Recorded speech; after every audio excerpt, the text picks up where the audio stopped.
యోబు గ్రంథం 13వ అధ్యాయము మొదటి వచనం. ఇదిగో నా కన్ను ఇదంతయు చూచెను, నా చెవి దాన్ని విని గ్రహించి ఉన్నది. 2వ వచనం.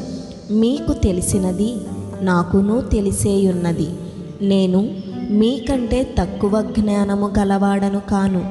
3వ వచనం. నేను సర్వశక్తుడగు దేవునితో మాటలాడగోరుచున్నాను, దేవునితోనే వాదింపగోరుచున్నాను.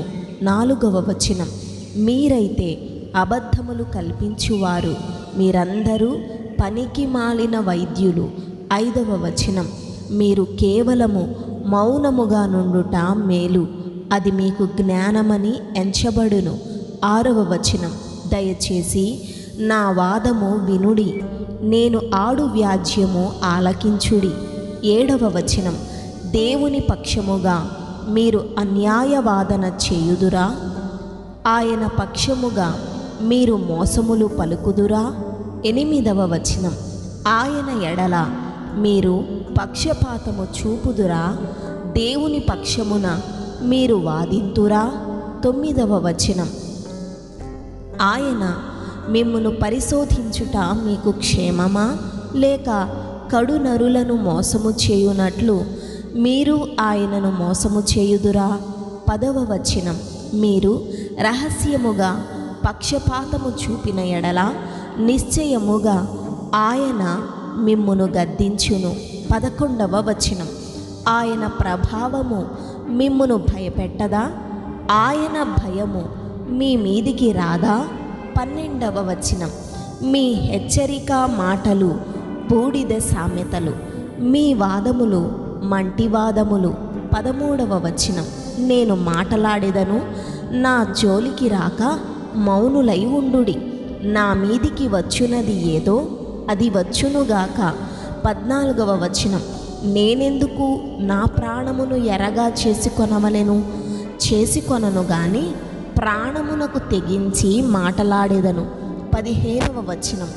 ఇదిగో ఆయన నన్ను చంపినను నేను ఆయన కొరకు కనిపెట్టుచున్నాను, ఆయన సన్నిధిని నా ప్రవర్తన న్యాయమని రుజువు పరతును. 16వ వచనం. ఇదియు నాకు రక్షణార్థమైనదగును, భక్తిహీనుడు ఆయన సన్నిధికి తెగింపడు. 17వ వచనం. నా వ్యాజ్మూలమును శ్రద్ధగా ఆలకించుడి, నా ప్రమాణ వాక్యములు మీ చెవులలో చొరనీయుడి. 18వ వచనం. ఆలోచించుడి, నేను నా వ్యాజ్యమును సరిచేసుకొని ఉన్నాను, నేను నిర్దోషినిగా కనబడుదునని నాకు తెలియను. 19వ వచనం. నాతో వ్యాజ్యమాడ చూచువాడెవడు? ఎవడైనా నుండిన ఎడల నేను నోరు మోసుకొని ప్రాణము విడిచెదను. 20వ వచనం. ఈ 2 పనులు మాత్రము నాకు చెయ్యకుము, అప్పుడు నేను నీకు విముఖుడనై ఉండను. 21వ వచనం. నీ చెయ్యి నా మీద నుండి తొలగింపుము, నీ భయము నన్ను బెదరింపనీయకుము. 22వ వచనం. అప్పుడు నీవు పిలిచిన ఎడల నేను నీకుత్తరం ఇచ్చెదను, నేను పలికెదను, నీవు నాకుత్తరమిమ్ము. 23వ వచనం. నా దోషములెన్ని, నా పాపములెన్ని, నా అతిక్రమమును నా పాపమును నాకు తెలియజేయుము. 24వ వచనం. నీవేలా నీ ముఖమును మరుగు చేసి కొంటివి, నన్నేల నీకు పగవానిగా ఎంచుచున్నావు. 25వ వచనం. ఇటు అటు కొట్టుకొని పోవుచున్న ఆకును నీవు వేధించెదవా, ఎండిపోయిన చెత్తను తరుముదువా. 26వ వచనం.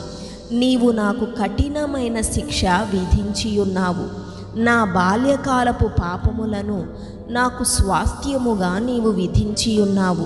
27వ వచనం. బొండలలో నా కాళ్ళు బిగించియున్నావు, నా ప్రవర్తన అంతయు నీవు కనిపెట్టుచున్నావు, నా అరికాళ్ల చుట్టూ గిరిగీసియున్నావు. 28వ వచనం.